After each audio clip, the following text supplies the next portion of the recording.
Welcome to TALKdesign podcast, the space where creativity meets conversation. I'm Adrian Ramsay, your host, and as someone deeply entrenched in the world of design, I'm thrilled to introduce you to the minds that inspire me in the hope that they will spark something special within you too. From a design past crafting women's swimwear to pushing the boundaries of performance sportswear, from mountaineering to international yachting to implementing systematic innovation solutions that transcend boundaries in aerospace industry, my heart remains rooted in architecture and exploring the emotional tapestry woven by built spaces is my fascination. My journey in design has been what can only be described as a life of design. I want to thank you for lending me your ears. I'm eager to embark on this next episode together. My guest on TALKdesign today is a repeat guest. Now, a few years back, I had a guy called Mick Hawes on the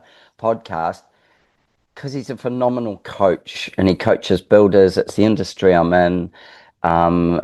I'm designing. I work really closely with builders, and coached builders are better builders when I'm designing. They get it better. They get business better. They get their relationships better. They just aren't winging it. They're being coached, and I believe in coaching is a really strong thing for all businesses, because without perspective, we just run ourselves. Well, I run myself amok. So, Mick, you also have a podcast, The Tool Shed. You can see that in the background if you're on YouTube. Go and check out Mick's Tool Shed. I was lucky enough to be on there a little while ago, and I think it's a really great place to have some frank conversations, your podcast, which I love. So welcome back, bud. Thank you very much for having me. Oh, mate, it's exciting to have you here because you expand minds and you shift paradigms of thinking, and I love that. That to me is why we want other people in our lives, is so that they can help us grow, not necessarily with a stick, but they help us grow with perspective.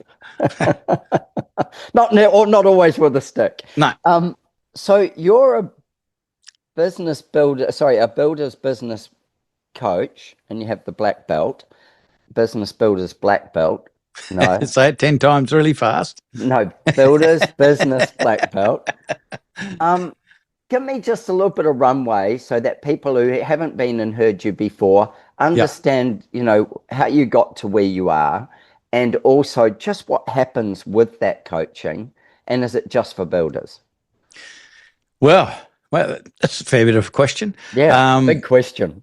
I'm having some coffee. It started with me just falling in love with personal development, and then opening up my own business, teaching that. And it just so happened that most of the people that I was working with were small business owners. So it sort of morphed into small business coaching. And then, of course, I was with a business coach that coaches business coaches for about 7 or 8 years. When I first started with him, it was apparent that I needed to niche. And so I looked at, for some reason, I wanted to work with people where their clients were driven to them because of a want rather than a need, which is a little difficult to explain. But give me an example of that. Well, in the end, I found a website that named every type of different small business, and there were like 2,400 different types of small businesses, like butcher, baker, candlestick maker. Yep. And I went through with a highlighter and just made my own judgment as to whether their customers would be driven to them by a want or a need. And so an example of that is people are driven to a builder because they want a renovation, an extension, a new home, that sort of stuff. They want to fulfill part of their dream. Yeah, but it's a want. Need, but it's a want. Yep. But they call the electrician because the lights are out, or they call the plumber because the toilet's blocked. And they like their plumber, but I only call you when I need you. Exactly. And so there was a bunch of those, and I ended up with 3. Like I think there was something like 48 businesses identified out of nearly 2,500 where their customers were driven by a want rather than a need. And I ended up with hair and beauty, golf professionals, and builders. So you didn't have enough hair to bother with the hair and beauty. No, well, the only reason I chose hair and beauty was I knew another coach who had built a very, very successful coaching business in that space. And it looked like a lot of fun, but I would have been crap at it.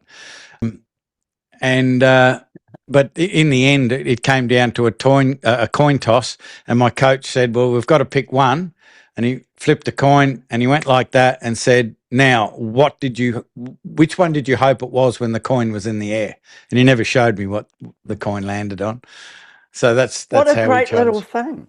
Yeah, That, but yeah, which one did you hope it was when? well, it was coming builders, to land? and Yeah. because my dad was a builder. I was in the building industry as an electrician, apprentice electrician, and then as an electrician later on.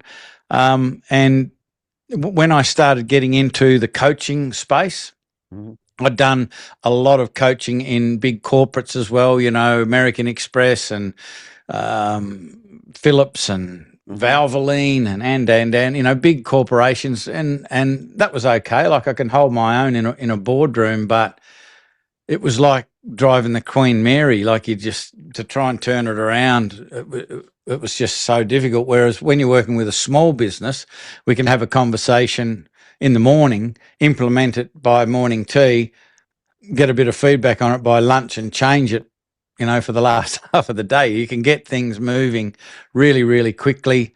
And builders and tradespeople were just people that I just resonated with, and that's how I ended up with builders. And because my wife and I both work together and have done for God knows how many decades now, we kind of understand the foibles of working with your spouse. Yes, which of course a lot of builders do. Yeah. And it's interesting because a lot of, particularly builders, the building business was the husband's dream as a rule, and the wife gets drawn into it. Yeah, I'll do your books, as quite often starts like that. Because that was her dream. Well, yeah, and exactly not. And I was talking to a lady and a guy yesterday who are interested in jumping in, and she's kind of almost running the business. He just does the on-site stuff. Yeah, and he's the luckiest guy out. But there's a bit to it when you're working with your spouse. So we kind of know what that's like. So the majority of our community are husband and wife residential builders. I've got a really interesting question with that. So I often see spouses that work together, and there's a part of me that's really envious because of the way it works. And then there's a part of me that is not so envious. It takes a certain kind of husband and wife team to do it well. What I recognize in it is that often one of them is not in their dream. The other one is in their dream. They've got that vision or whatever it is, and the other one's running a support role, but the other one can't get to the dream without that support role. And in my experience, I've found it's not good to treat your spouse like an employee. And in fact, very, very poor behavior to try and do that. Just because you may be leading the charge on something, and when I say an employee, it's a really good lesson around everybody should be a team member, not an employee. And the minute you're making them feel like they're an employee, that's probably when you should part company as well. So I find that really interesting. And if you can get a husband and wife, as you say, like a lot of them are teams like that, and if you can bring them together and both give them enough of their dream that it keeps them moving to where they're going, and you can get the relationship part of it working. So you're almost like doing marriage relationship along the way whilst you're doing the business relationship. Not a truer word spoken. The interesting thing about the dream is, and before we hit the go button, we were talking about perhaps definitions of success and so forth. And what I find, because my approach is very mindset, personal development, emotional management type focus. Like it's of course we've got tools of how to quote effectively and how to maintain profitability and how to run a team and leadership and but the underpinning of it, the foundation of it all is your own ability to lead yourself, lead your thoughts and manage your emotions and be a much more effective communicator with yourself and then with others. And so what I'm finding with our community is that they'll quite often start with their focus, like their perspective or perception of what success is a business that operates in a certain way with a certain amount of profit and a certain amount of time freedom and so forth, which in essence isn't that difficult to achieve. But we've been doing it for so long now that we've helped a number of our members get to that point. And it doesn't seem to matter how much I've spoken about it previously, where I say, listen, if your goal, if your dream is to gain a bit or a lot of freedom from your business, you're going to find a lot of disappointment when you get there. And that's now come to fruition. So people, that's all they think about is having freedom from their business. And then when they get there, you've never seen people so lost and disappointed in all your life. Is that because they don't reset another goal early enough? Yeah, because there isn't anything past that. Sort of like the people who run towards retirement and then die when they retire. That's exactly it. Like, you might not like your job, but it's keeping you alive. Like, there's a reason for you to be getting up. And, what are the statistics on how long people last after they retire? And, they go, oh, I'll play golf every day. Well, until they're 7 days in. Yeah. I think there's a really interesting thing there. I want to jump back a part as well. One is I want to jump back to niching, and then I want to relate that niching to what you just said as well. So I get a reasonable amount of criticism myself personally for being so much on the go. I need a fair bit to keep the monkey running, but I look at what I do, and I design houses. So that's what I make my income out of. But if you went back to saying, well, what are you really good at, and how could you strengthen that? I'm good at designing houses. I've got a proven track record on that. I'm good at designing. I'm probably better at connecting with people than I am designing. And really that came, I want to say, to the forefront when I started my podcast. I knew I already was good at it, and I use all those skills with clients and stuff. And I go, so I have my podcast, I do the TV show for Channel 9, I do keynote speaking, and I do tours, take people on tours. And every business coach that ever says, they say, stick to one, just stick to one thing. I go, well, they are all one thing. They're all about design, and they're all about shifting people's perceptions. And they go, yeah, but you spread yourself too thin. And I go, good point. So which one makes you the money? Then how do you serve that master first? But is that the one that you want to be the master of, and it to be your master in the longer term? And I go, okay. Will I always want to design things? I think so.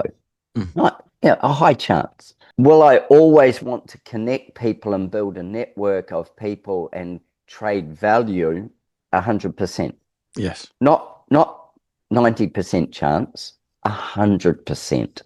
That's my biggest joy. And so then you go back to what we're going to talk about with success and niching.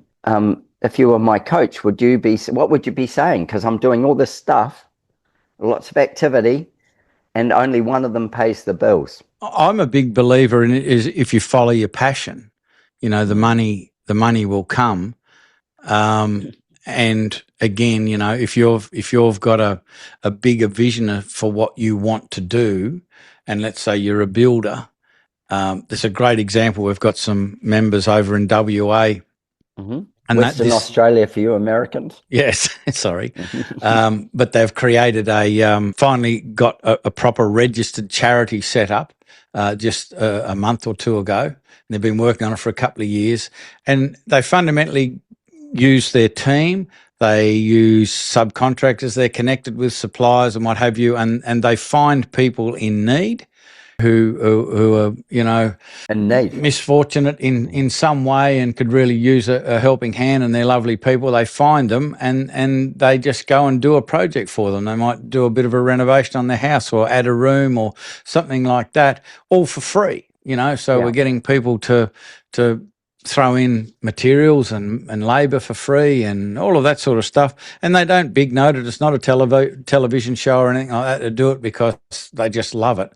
And so that's their passion.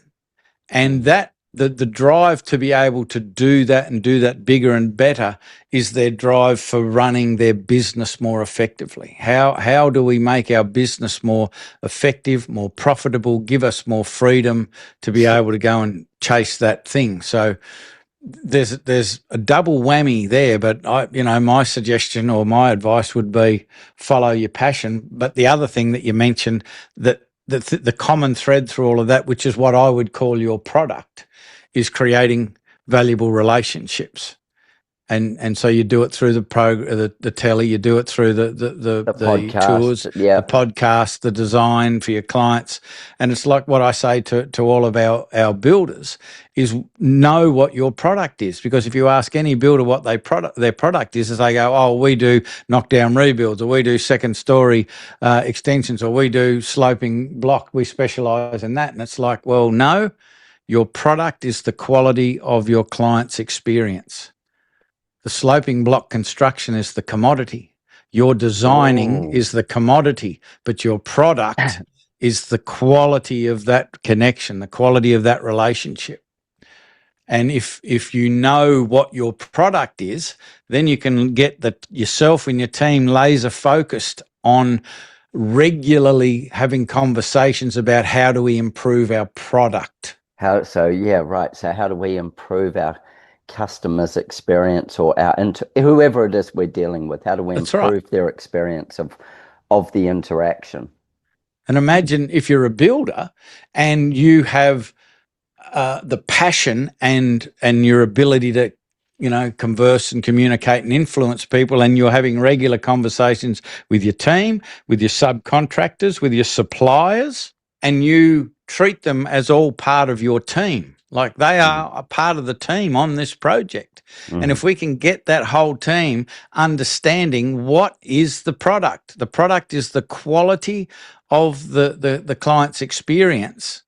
Yes. Instead of all of these silos, like the subcontractor are silos, they only care about their bit, the suppliers, they only care about their bit, and so on.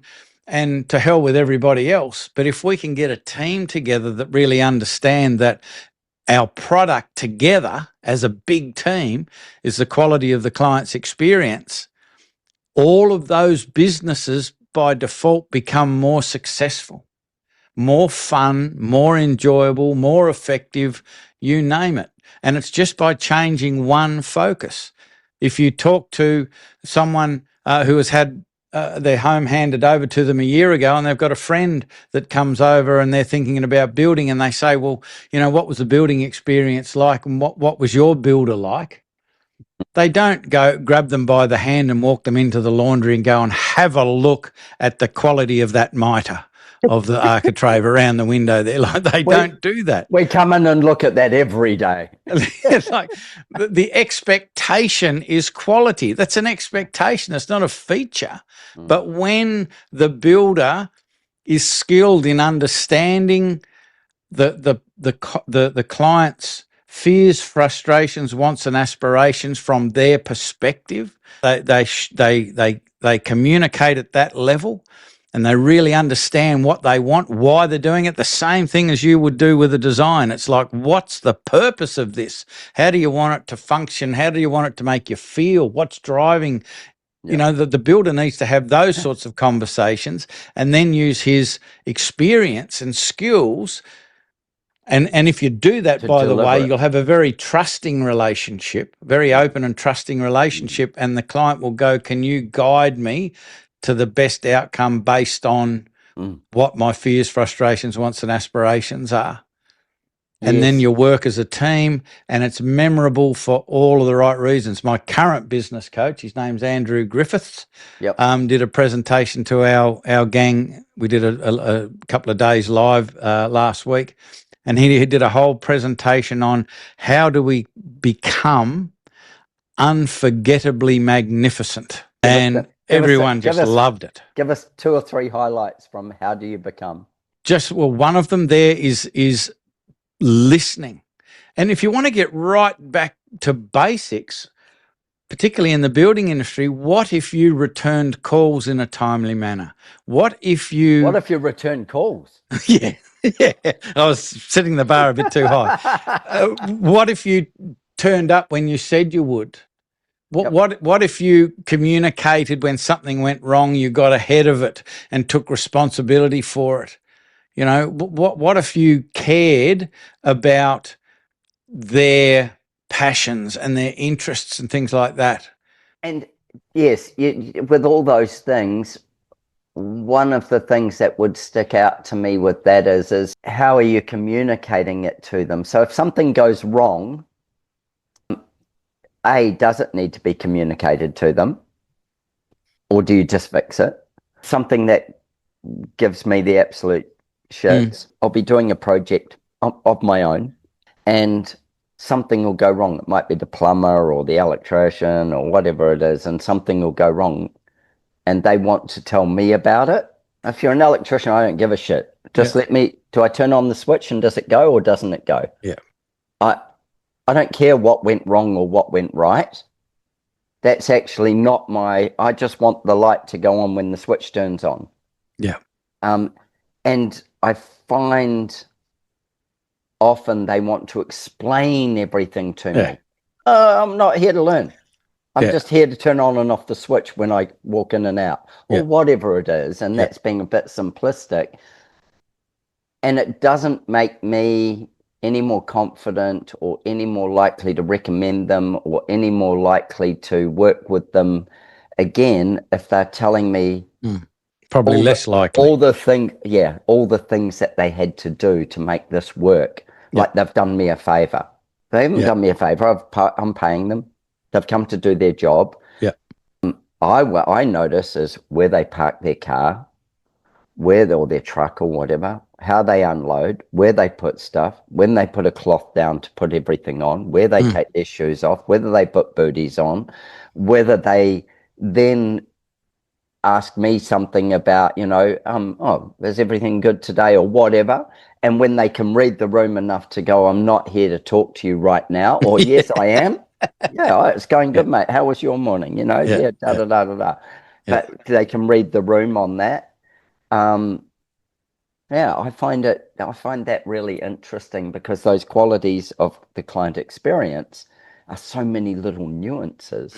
And in the design business, I don't like to necessarily explain how I'm getting to where I'm getting to with a design. I actually just like my own time to do that and work it through. And then I'm happy to explain why I've done what I've done. But I don't want to explain it to them. I'm doing this because of this or whatever. And I do my emotional floor plan and my land whispering, but we'll just stick with emotional floor plan. I'm looking there for the client experience. Totally. And it's the client experience once I've left the house. It's once the builder has left. If we haven't baked in the client experience with everything we know about them, we've failed. And you've heard me say before, the client comes to us because they have, you said it before, they have a want, not a need. They want a dream home. They want this house to be delivered more for them. They're envisaging what it will be like when it's finished. They're certainly not envisaging, if let's just say it's a renovation, all the dust and shit along the way. They're envisaging the outcome. Our job is to pick up their vision and their dream and get that into some kind of drawings and into some kind of budget that we can make them feel comfortable, secure, cover off where they're vulnerable, cover off where their risk is, introduce them to an amazing builder early on, know that we're working on the same page with this client, and then being me to be able to step back, the builder to be able to step in, and then just our little touch points along the way. And then they get their dream, and the Christmas that they dreamed of is better than they imagined. And the weekends that they're there, they go, oh yeah, I remember this conversation. Oh wow, it's actually happening. Oh yeah, I remember this when we were talking about it back when we were drawing with a pencil. Oh wow, yeah. Oh, that's magical. God, it's better than I ever imagined. That's the quality of client experience. I want the client experience to be 10 years still delivering and them going, huh, and then discovering something along the way and going, never noticed that. Oh, wow. I remember that conversation now. And that was baked into their design, but also baked in with the builder doing it. Not, oh, we're doing this because of this. You know, we know that we want to fill you up on carbs, so we sell chips with that. It's in the background, but the nuances are taken care of. Yeah, I mean every client is different, and so where I was heading with that is that I think part of the art for the builder is, like, for instance, you're saying, you're saying I don't want to know all of the detail. And that's Adrian. Adrian doesn't want to know the detail. There'll be another client who wants to know every detail. That can be as early as putting the proposal together. Yes. And so we've got to start to find out how people process, what their priorities are, what their concerns are. And because our product is the quality of the client experience, we have to modify our approach to each individual client to a certain extent. And clients. Yeah. Clients, because there's usually a couple. Two. Yeah. And so that makes it even doubly difficult. It does. It adds that nuance, and then it's this as an individual, this as an individual. Now they're this as a couple, and there's the dynamic there as well.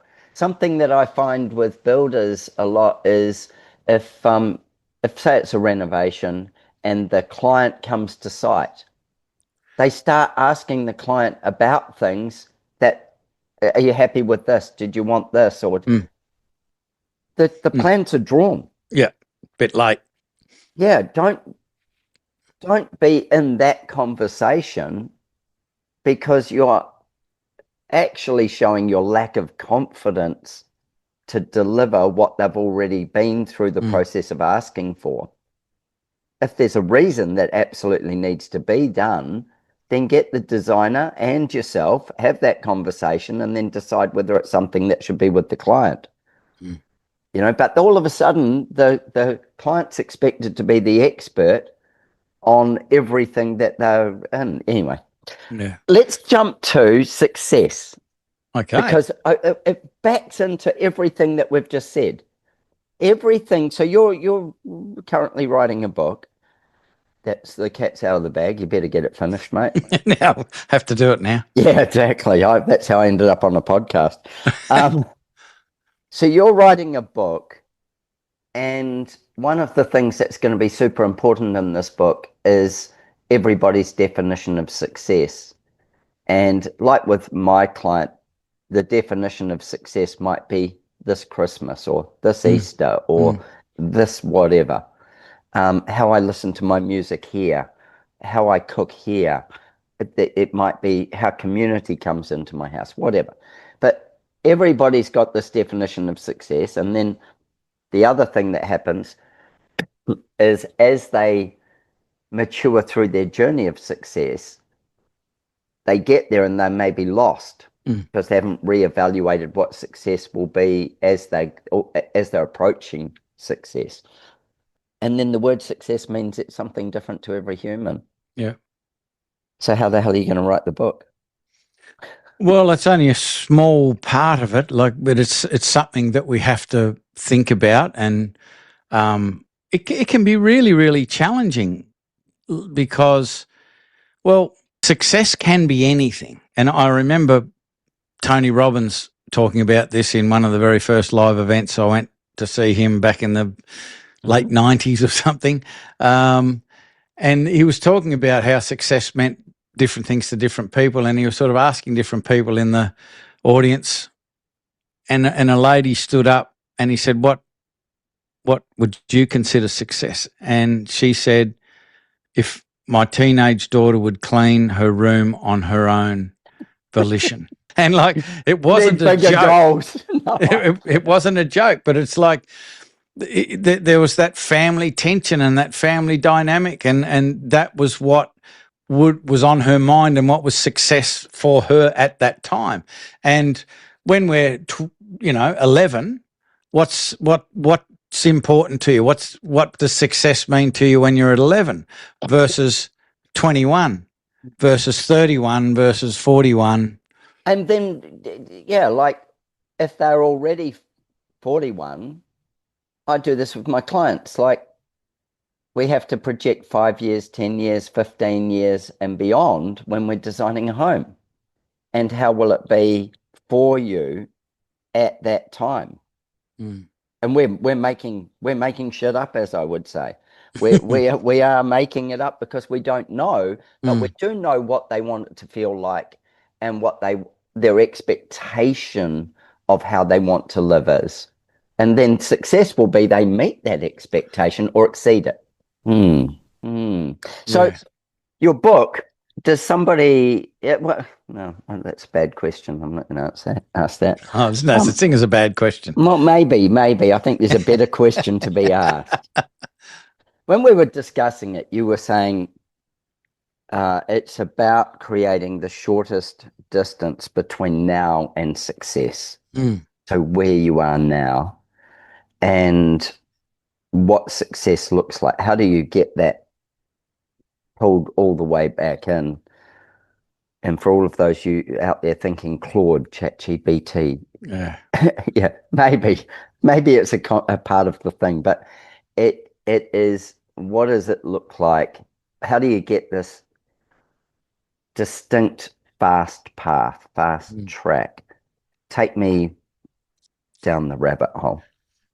Well, I've been doing this now I'm in my fourth decade of doing it. So you're a long way down the rabbit hole. Yeah, but it was just bizarre what you thought was the right way of attaining success or what was important and that sort of stuff. And with what's going on now, and you just mentioned old Claude and ChatGPT and all that sort of stuff, which are, in my world, that they're powerful tools, but they're tools. It's like all of the great mechanic tools in the world aren't going to help me tune up a motor car. Like, they're just not. They're just tools. They're just tools. Yep. And I cringe a little bit when I hear people using ChatGPT as their therapist and things like that, how to live their life. And I'm thinking that's not going to end well. Do you know, you say that? I have a friend, and anyway, a 23-year-old who has ChatGPT, I think it's ChatGPT, whichever one it is, might be Claude, running with them all day long through some device they're wearing. Yep. And it's talking to them. It's like they've got a friend that they'll ask it a question. They'll be, they could be cleaning your car and they go, so what makes, isn't that interesting? What makes the sky so blue? And it will tell them. Yeah. And it's recording them and running with them. I don't know that they're sleeping with it on, but the whole time. Oh, that girl smiled at me. I wonder what that means. Well, I don't know. Like, just think of anything. Yeah. And that's their constant companion. Very slippery slope. Well, we're going to see this. We're old school.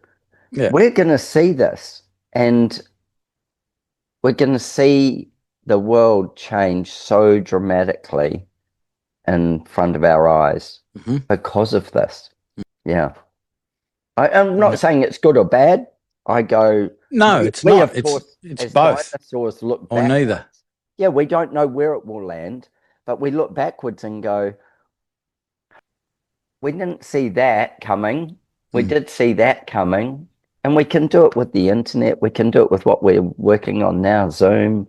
I remember when Skype first kind of arrived, and we're like, really? You can talk to somebody like that? Now we've got FaceTime, we've got all that.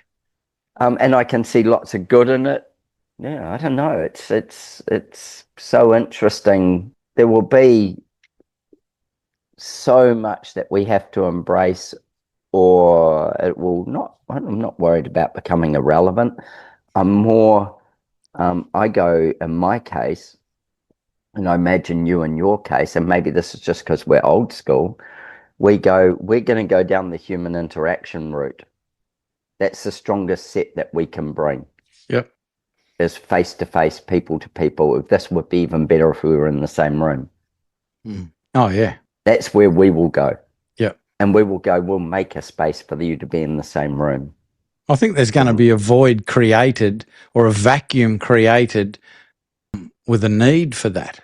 Like I was even listening to Gary Vaynerchuk, and this was probably a year ago, where he was talking about, how you have people come around and walk your dog while you're at work.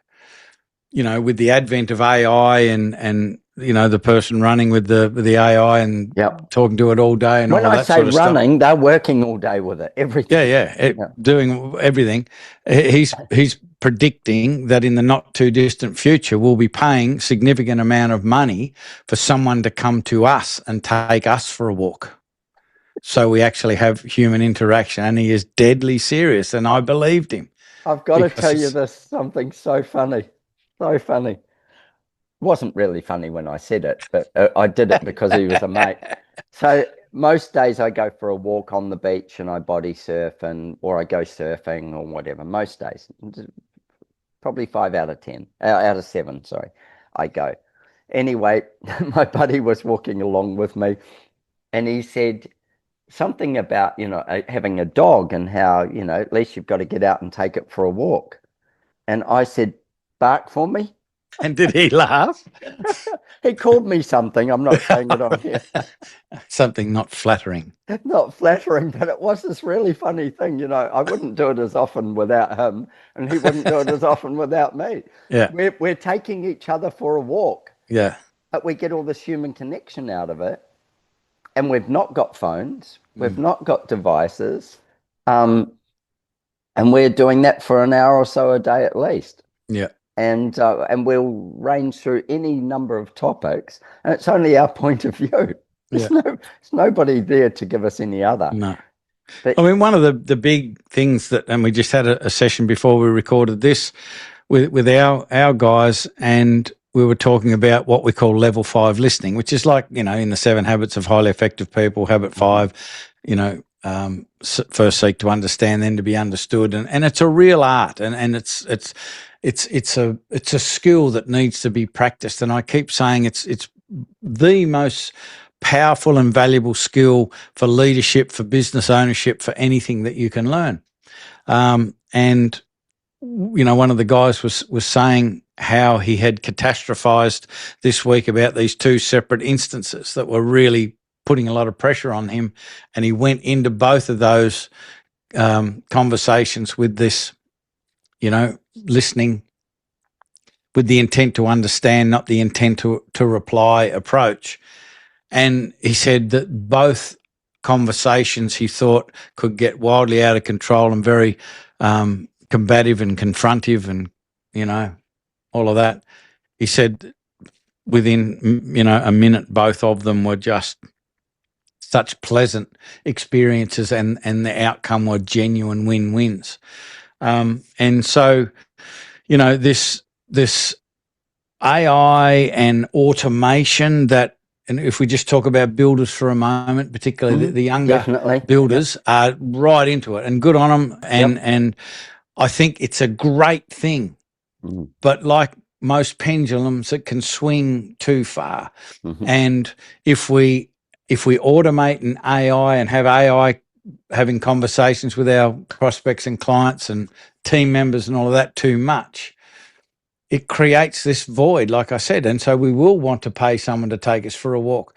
And so if we understand that, I believe, this is my belief, that the building business of the future that really doubles down on the quality of their ability to communicate and speak to an actual person more often than not face to face, and understand from their perspective and build that rapport and use those skills, I think that they're going to absolutely thrive in the future. And so what I suggest we use the automation and the AI for is to do everything except for the human bits.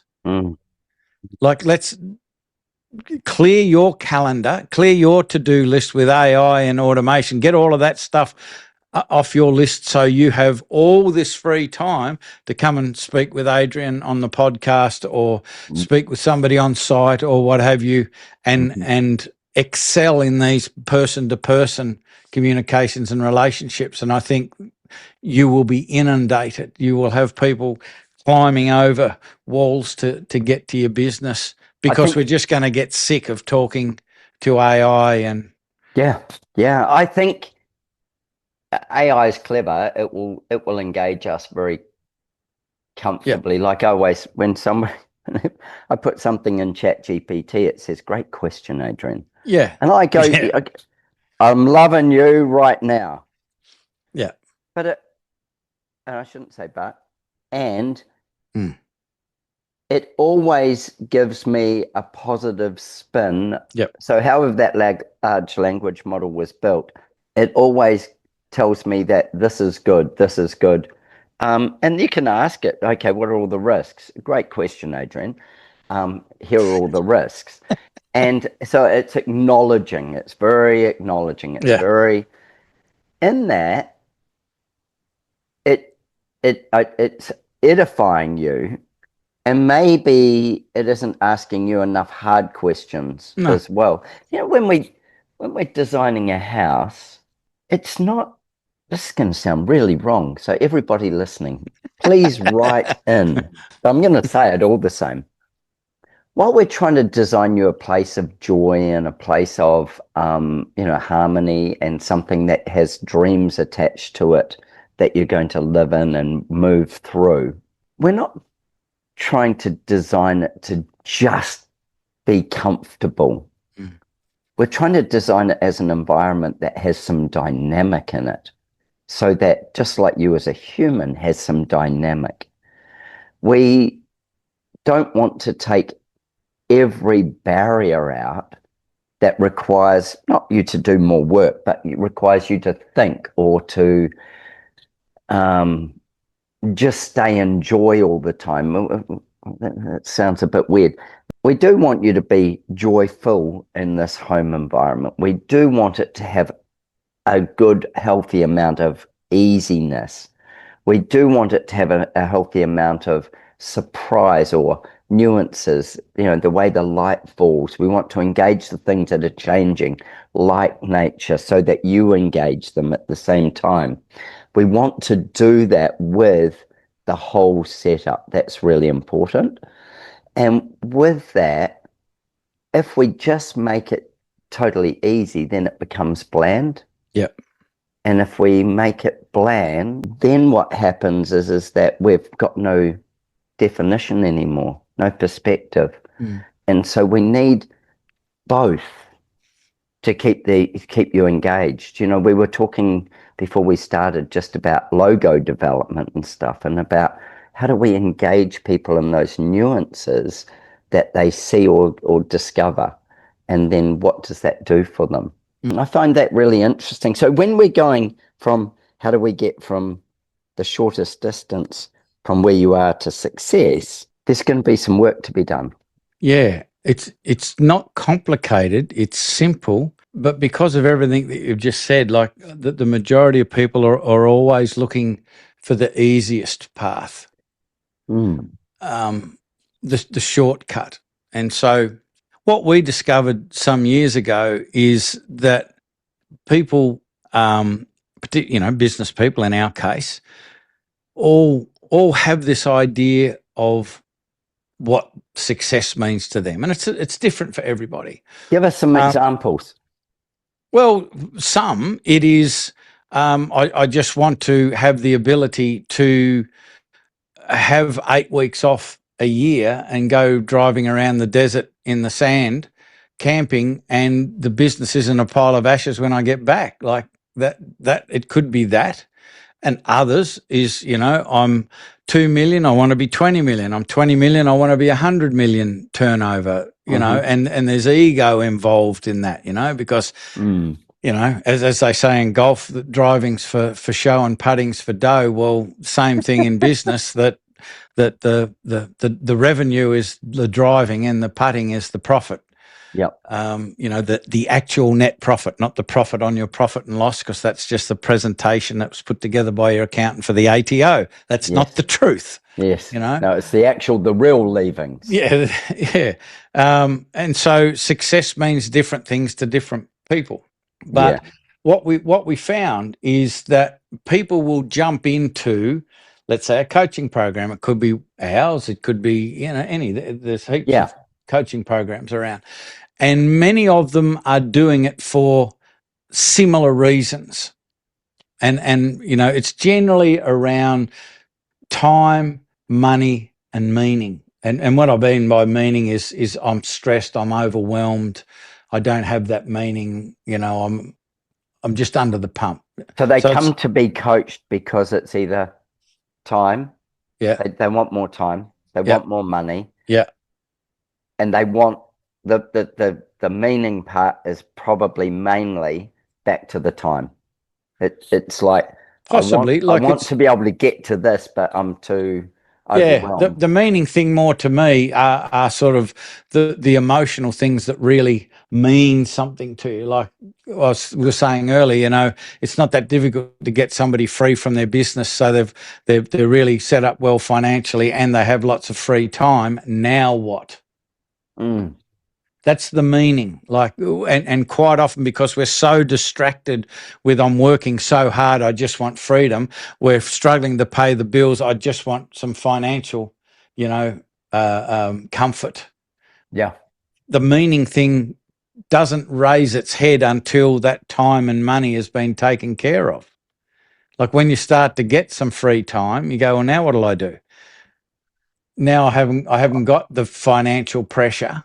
You'll start buying shit to put yourself under financial pressure again. Like we need to have something that puts us, that gives us a reason to get going and get moving.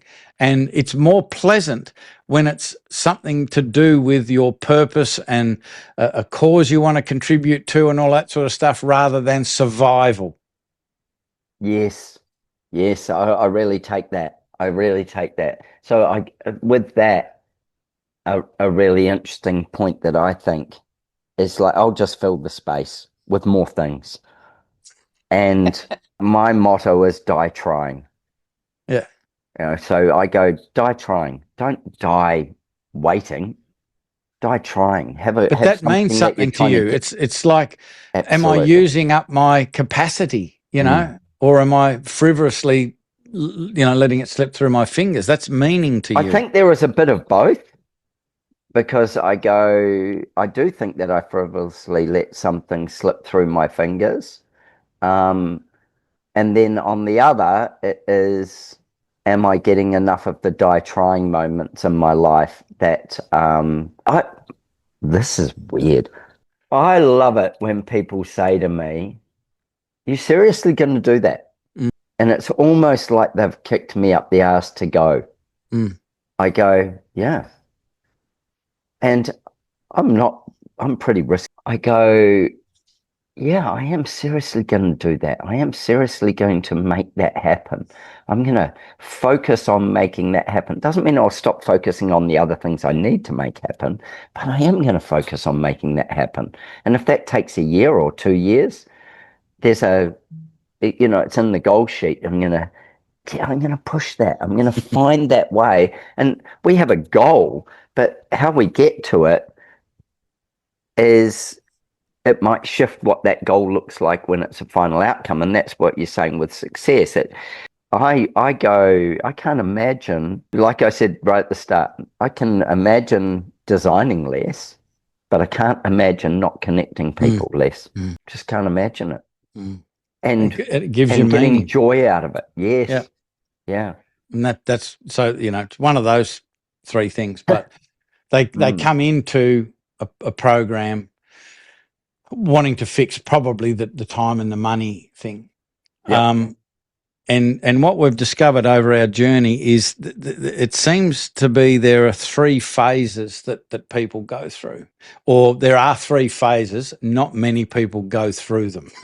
Let's put it that way. Because the first phase is information gathering. You read a book, or you jump on a course, or you get coaching, or what have you. And what generally happens in the beginning is that you gain information. Yep. And you implement that information. As a rule, most people think that they've implemented that information fully. The reality is they've implemented it a tiny little bit. So fundamentally, they haven't changed much. They've just changed a little bit. Is that because they haven't learnt to listen with intention?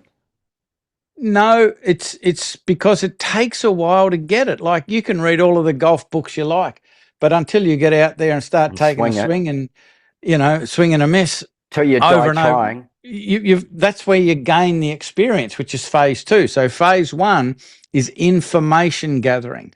But generally in phase 1, particularly in business, you learn some things, because most business people have that much potential. And my sales manager back in the life insurance days, back in the early 90s, said, you know what I think about, when someone says that he's got a lot of potential, he's not using much of it.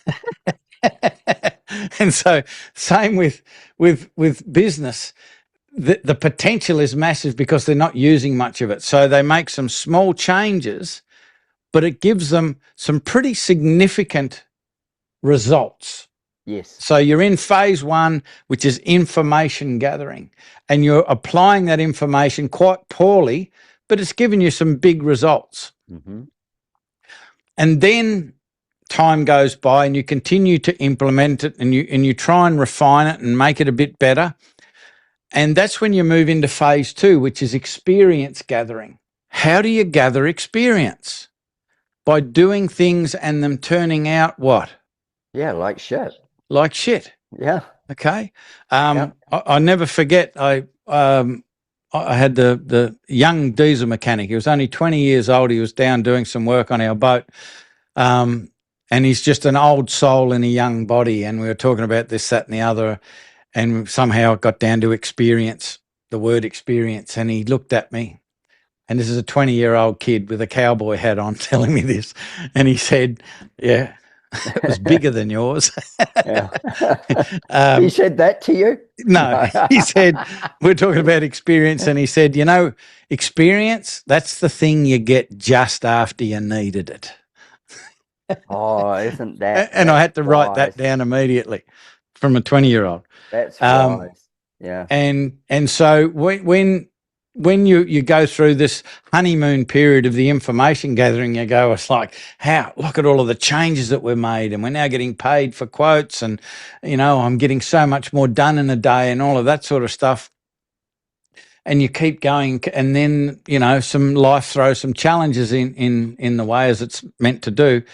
And then you move into phase 2, which is experience gathering. Experience means that it's not going to work all the time.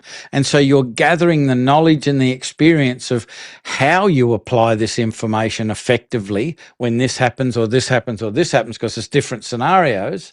And you're gathering that experience. And if you stay in and stick with the experience gathering phase for long enough, you move through the experience gathering phase and end up in the wisdom gathering phase. Oh shit, I've got that coming. Okay, Right, I've got something to look forward to. And you know people like this where they'll talk. There's one guy that was in that coaching group that I talked about with the flip of the coin. Yeah. And I went out and I was lucky enough to sit with this guy for dinner at one of the sessions, and I was going to say we spoke for 3 hours, but I reckon I said 3 minutes worth in that 3 hours, and your jaw was just like, how does this guy know this? He was in the wisdom. It's just wonderful being in the presence of people like that. So, you know, we can all aspire to maybe one day get into phase 3. But what we've seen is that most people go through phase 1, and then as they start to get into the beginnings of phase 2, they go, hang on a minute, I'm not interested in this. Let's now go and find something else. Yeah. Let's go and get some different information. Let's go to a different course. Let's buy a different book. Let's watch a different video. Let's go to a different seminar. And they go, well, I've never heard that before, or the way that, you know, and all it is information again. And people go, oh, that'll work. And then you've got to go back and put it into practice. And yeah, it might work. But then you've got to move into the experience gathering phase again at some stage. And so that's why people keep falling into this bright, shiny object. Distraction. Right. They go running after it because there's dopamine in it. Totally.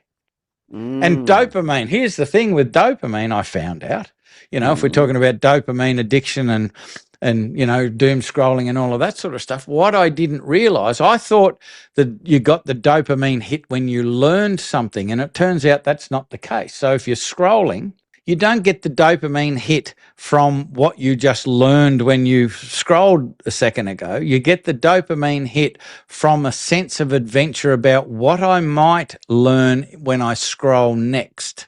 So it can never be satisfied. That's why it's an addiction. Right. So interesting. Hey, it's the next one. So it's not in that moment, but that moment sets up the next moment. Yes. And so on and so on. Yeah. And so you just keep taking it. And that way, because you keep doing that, you're in that journey. You can't put it down. Yeah. Yeah. Yeah. Just one more, just one more, just one more. And it's the same with coaching and you know, business development, personal development, what have you. You learn something, but then it starts to challenge you. It's a bit hard. Yep. That's when we then go, well, I'll look at something else. And that looking for something else gives you the dopamine addiction. You go, well, this is good. And here's something really interesting, because I was looking at a whole bunch of statistics just the other day about how long does a business person stay in a business coaching program. Yep. Across Australia. How long do they stay?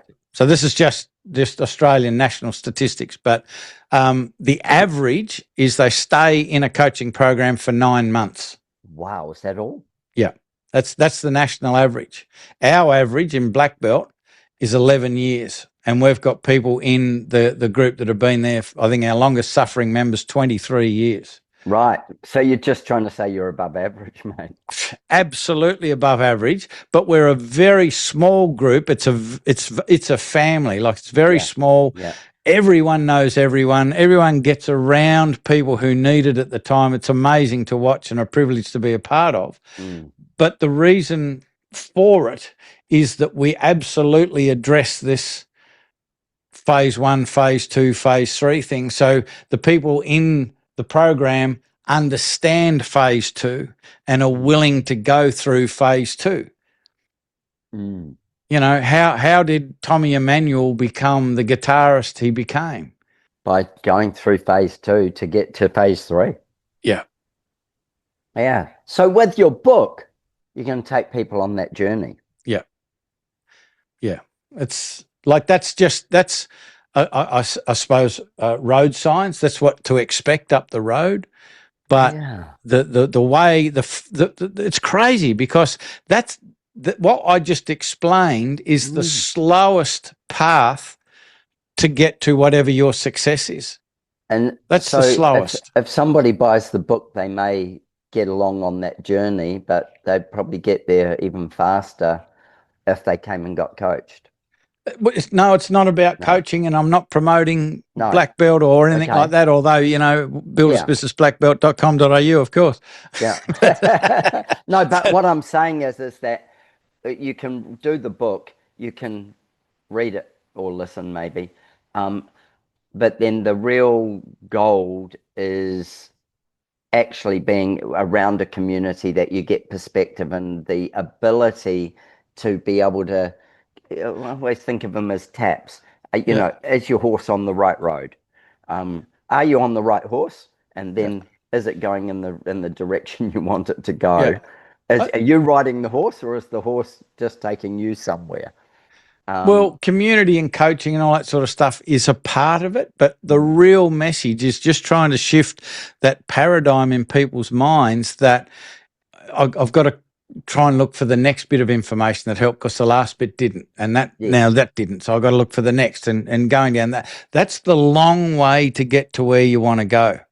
The short way is to go first you've got to put the work in to figure out currently where do I want to end up and when, and then you put the work in to figure out what are the big levers here, because there are many things that you can do to put you in that direction and move you along that path. But there are some things that will move you through the pain, will keep you moving through the pain. And there are things that will make you go faster and things that will be slower. And so you've got to identify what are the activities that are going to make the biggest difference and commit to them. And do them first. Yes. Right. And I want to explain this do them first bit, because you're a surfer. And when you're in a surfing competition, there's a thing called priority. What does it mean? It means that you've got the priority to take that next wave. So you get the choice of that wave first. Yes. And that's all I mean by priority. You're no longer in priority. But it means do it first. And so if you can identify what are the 1, 2, 3 things that are massively important to head me to where I want to go, we've got to schedule them in and discipline ourselves to do them first, because there's so much other shit going on every day, all day. It's so easy to get distracted. So say you don't like doing those things? Suck it up. Nah, not a good enough answer. I want another answer. If you don't like doing certain things. There are ways to make it so you can like it. But it's not negotiable. Well, can you not use AI, or can you not use somebody else? Who, not what? Well, let me give you an example of an activity. So something that we teach all of our members, it's the very, very first thing that we teach them, is a thing called a personal success ritual and a prioritized daily action list. So it's 2 activities that are joined together, and its purpose is to prepare you mentally and emotionally and energetically for the day, and have a plan that is really well thought out, so you can really see which are the most important things. And it gives you the system that, as the new things come in that you didn't even know about when you were building your plan for the day, it gives you a system to weigh things up. So at the end of the day, you will have done the most important things you could have done, even though you didn't even realize what some of them were. You weren't aware of them. So you feel so much more in control each day. You make better decisions each day. There are less problems in your future because how you handled the decisions of today. Okay. So it's about a 12 to 15 minute exercise that I encourage everyone to do every day. To find their program. And so then there are other things like I think called the quality client pathway that we teach them, or profit first, how to manage their money, or how to build a team, and all of this sort of stuff. And none of that matters unless they've done that 15 minutes first. Well, this is looking after them. right? Your business will never be right until the business owner is right. So it's Stephen Covey says when he's on the aeroplane, who do you want to have had more training and experience, the cabin crew or the pilot? And like the person who's owning the business, who's making the decisions, they need to be the calmest, the clearest, which is all self-management. It's not external systems and processes. It's all about you. And if we can calm you down, if we can get you clear, if we can get you to every single day do the things that are good for you, energetically, mentally, physically, everything you do, you're going to get better results. Hence why I go to the beach most mornings. That's it. Like, how many people do you know that go, you're lucky you get to go to the beach. I haven't got time to go to the beach, which is just horseshit. They're choosing not to go to the beach. You're choosing to go. That is it. And it does cause me some distress sometimes. But like this morning, I started work at 5 a.m. and I went to the beach at 7. I did 2 hours before I went to the beach just because that worked for this morning. But you got it done. Still went, really enjoyed it, came back, did a couple of errands while I was out, came back, got straight into work, and you were my next piece of that work. I had one other meeting, finished that meeting, shifted rooms, as I said, then came online with you, and now I've got a pile of work to do. Not because of this, but I've just got a pile of work to achieve, and a couple of quick meetings I've got to have. So I go, okay, well, I know that's my day, and I also know that I will work a little later this afternoon because of just the day. But I didn't not stare into this. Well, it was a bit cloudy, but I wake up and I stand and look out particular louver window that opens and I can feel the breeze against me. Only ever in jocks probably when I do it, if I'm in jocks. Too much information. Yeah, exactly. But I can feel the breeze on me. I can often feel the sunshine on me, and I can stare into the sunshine as it comes up over the horizon. I'm very blessed to be able to do that, but I know I'm blessed to do it, so I do it. And I have my little I ams mantra, which I just recently learnt, use your own name in that. Don't just use it as an I am. Just say, speak in the first person of yourself. And I do that. That's my little thing. And then I have reminders set in my phone all day long just to recenter myself. Yeah. Well, that's important too, like that centering and recovery. Like I've just done so much looking into how do we get quality sleep and what's the importance of quality sleep to your decision making, your energy, how you communicate, how you lead your team, the decisions you make, all of this sort of stuff. And there are so many things you can do to get much better quality sleep. And the thing I'm waving around there, that'll give you they're all over the place. You can get the data and get trends to see whether what you're doing is improving your sleep or not. And even just the other day, I was learning a bunch of things you can do in the morning, this morning, that will improve the quality of your sleep the next day or the next night. It's back into that dopamine kind of cycle. How do you create an addiction of quality sleep? Yeah. How do you? But they're the big levers that I was talking about. You're asking for examples, and none of what I've said, the PSR, prioritised daily action list, getting better sleep, doing things in the morning that'll give you better sleep. What have they got to do with business? Everything. And we need to prioritise them, like you did with the beach. It's the oxygen mask on first, isn't it?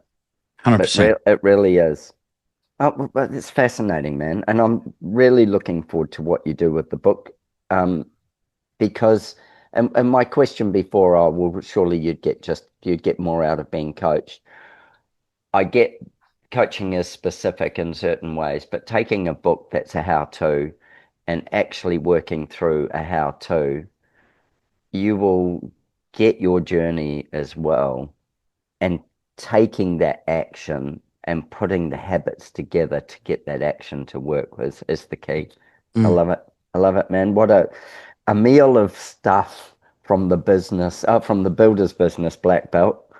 And I would really encourage all the listeners, go and listen to the Tool Shed, because, Because you're on it. Yeah, no, not for my one. The thing with Mick is that he's been kicking around this stuff for 40 years plus, and with it, he's actually learnt some stuff. And then, the greatest thing is being able to teach others, and then you learn from them what that's the perspective, and that's where it hones it so much. Mick, with people that you coach, what places in the globe do you work? We're pretty exclusive just to Australia. If you're not Australian, don't ring up.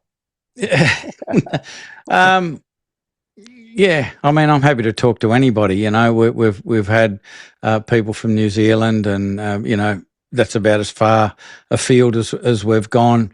I'm happy to talk to anybody if I can help them. But traditionally, as we are now, like all of our members are from all around pretty much every state in Australia. And it's not for everybody, because it's a very small, tight-knit community, and I mean that in the truest sense of the word. Everybody does know everybody. Everybody supports everybody else physically. Like they get on planes and go and help each other out. Unbeknownst to me, like this stuff happens, and I find out about it later. What happens when you build a community? Yeah, it is really amazing. And I just feel like the conductor, but the real value for people in the community is the people in the community. I'm just kind of organising the get-togethers, really. I know. Like a wedding planner. like a wedding planner. I know the feeling of, I had these two women that I had on the podcast, and at some point I went, you two are going, you both ended up in the same town, and I said, I think you guys should meet. They were like, oh, okay. So I put them together and said, I think you both enjoy each other. You're both really good creatives. You both bring lots of value. I suggest you have a conversation. Anyway, they did. And they told me how wonderful it was, and that they were catching up again, and blah, blah, blah, blah, blah.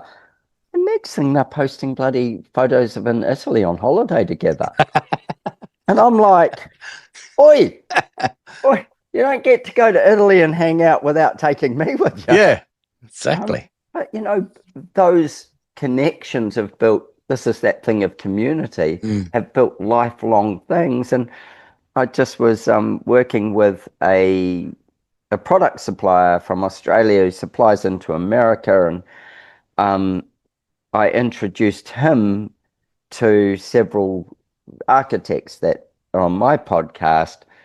And with it, I then find out that between his connection and them, they are now doing projects together. Not just that he's involved in supplying it, but they're doing projects together, because there's been this collision again of these minds where I've gone, I think you should talk to this person. That's a superpower. That really is a superpower. Putting the right people together at the right time is a superpower. It's the most fun, except that I'm not there having the fun with them. Yeah, but you can live vicariously through their photos of Italy. Yeah, bastards. If they weren't such great women, I'd be so upset. It's fantastic, and I think that that's the power of building any community, and then that support that community gives each other is really, really beautiful and valuable. Yep.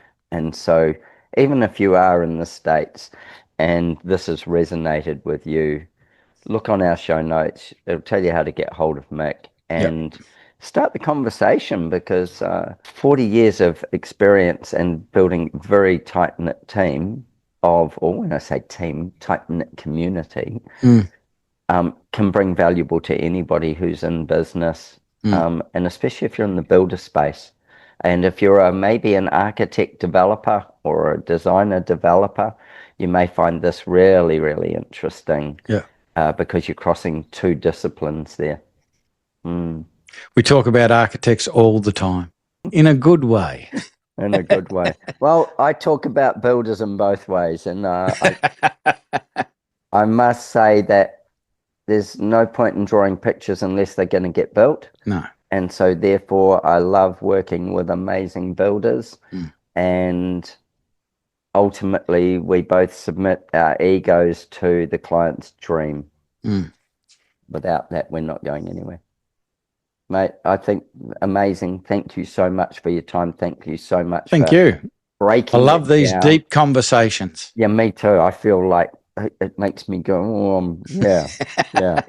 And just before your book's out, let's jump back on, and let's let people know how to get a copy of your book. That would be great. I'm sure we'll catch up. Thank you very much. Thank you, Mick. Really appreciate it, mate. Thank you for tuning into our conversation. I hope it left you both informed and inspired. Don't forget to subscribe wherever you listen, and please don't hesitate to share your design thoughts with me. It's always a joy to hear from you. If you're like me and crave a deeper dive into design thinking, coupled with a love for travel and adventure, consider one of my architectural adventures. Join me and some of my wonderful design friends and embark on a journey of a lifetime. Apply for an unforgettable design experience at adrianramsay.com. With our clients spanning the globe, I firmly believe behind every great project are great people. If you're a great person and seeking to turn your dream into a reality, I'd be honored to design your home with you. Why not join the ranks of our exceptional clients and let's make your heart sing? Reach out to me at studio@ardesignhouse.com. That's studio@ardesignhouse.com, and let's get a conversation going and make your heart sing.